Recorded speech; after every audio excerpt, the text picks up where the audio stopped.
ساری P T I کا secretary general مقرر کیا عمر ایوب کو. خان صاحب کو معلوم ہے کہ عمر ایوب صاحب کے والد دادا مرحوم بھی فوج کے جرنیل تھے, آرمی چیف بھی تھے اور ملک کے صدر بھی رہے. اب دیکھنا یہ ہے کہ عمر ایوب صاحب بھی کھڑے رہتے ہیں یا اس ایجنڈے کا حصہ بن جاتے ہیں کہ جس میں ایک ایسی پی ٹی آئی کو برقرار رکھا جائے گا جس میں کوئی عمران خان صاحب کا قریبی ساتھی نہ ہو, لیکن باقی سارے لوگ جو آشیرواد حاصل کر چکے ہیں اسٹیبلشمنٹ کی وہ اس کے عہدیدار بن جائیں گے. ممکن ہے خان صاحب کا نام لے کر یہ جماعت ایکٹیویٹیز اپنی جاری رکھے. فی الحال تو انہیں کہیں سے کوئی گھاس نہیں ڈالی جا رہی. ایک اور بڑی بات یہ ہے کہ جہانگیر ترین جو ہیں وہ عمران خان صاحب کے خلاف پہلے ہی خم ٹھونک کر اترے ہوئے تھے. اب وہ باقاعدہ اپنا ایک گروپ بنا رہے ہیں اور یہ گروپ کسی بڑے گروپ کا حصہ بھی بن سکتا ہے. صرف بعض سودے بازی ہوگی, اس سودے بازی کے لیے لوگ اکٹھے ہیں. شہدائے کی یادگار جلانے والوں کے بارے میں نواز شریف نے بڑا سخت رد عمل کا اظہار کیا ہے.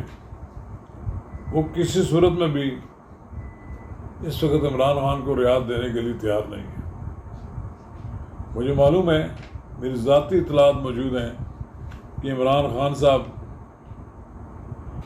نے اسٹیبلشمنٹ کے علاوہ پولیٹیکل پارٹی سے بھی رابطے قائم کیے ہیں کہ انہیں کسی طرح معافی مل جائے, لیکن کوئی معافی دینے کے لیے تیار نہیں ہے. اور نہ ہی کسی سیاستدان میں اتنا حوصلہ ہے کہ وہ آرمی چیف کے پاس جا کر عمران خان کی سفارش کرے, کیونکہ عمران خان کے بارے میں کہا جاتا ہے وہ جھوٹ بہت بول لیتے ہیں, ان کی کسی بات پہ اعتبار کو نہیں کیا جا سکتا.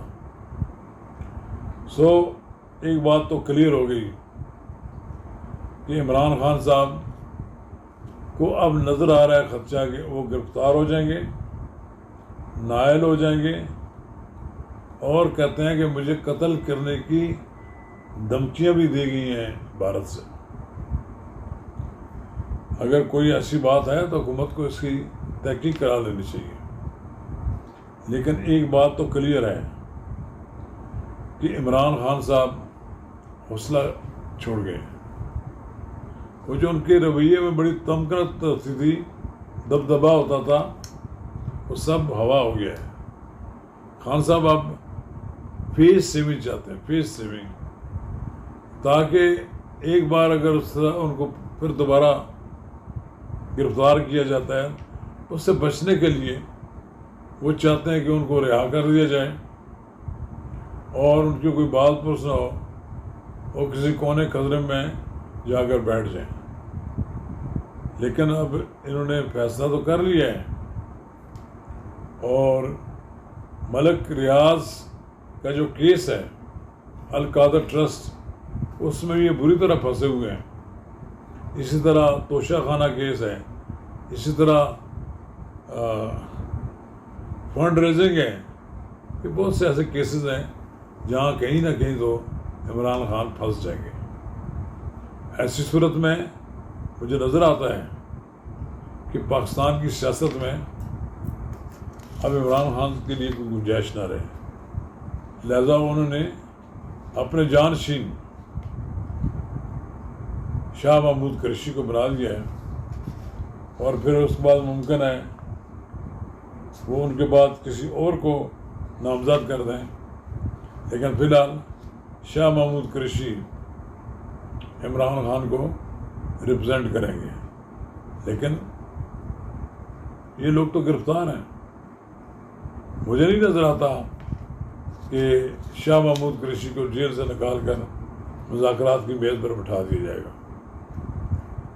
ہاں البتہ شاہ محمود قریشی اگر کوئی 2 نمبر پارٹی نہیں بناتے تو عمران خان کے ساتھ رہتے ہیں تو پارٹی کے قائد کے طور پر ابھریں گے, اور پھر ان کی ساتھ مل کر جو الیکشن جیتیں گے وہ پارلیمنٹ میں بڑی جیتنے والی پارٹی کے ساتھ مل کر اقتدار میں حصہ اپنا بنائیں گے.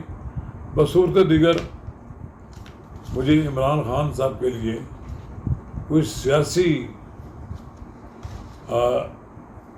کامیابی، کوئی سیاسی ان کے لیے کوئی سہولت نظر نہیں آ رہی.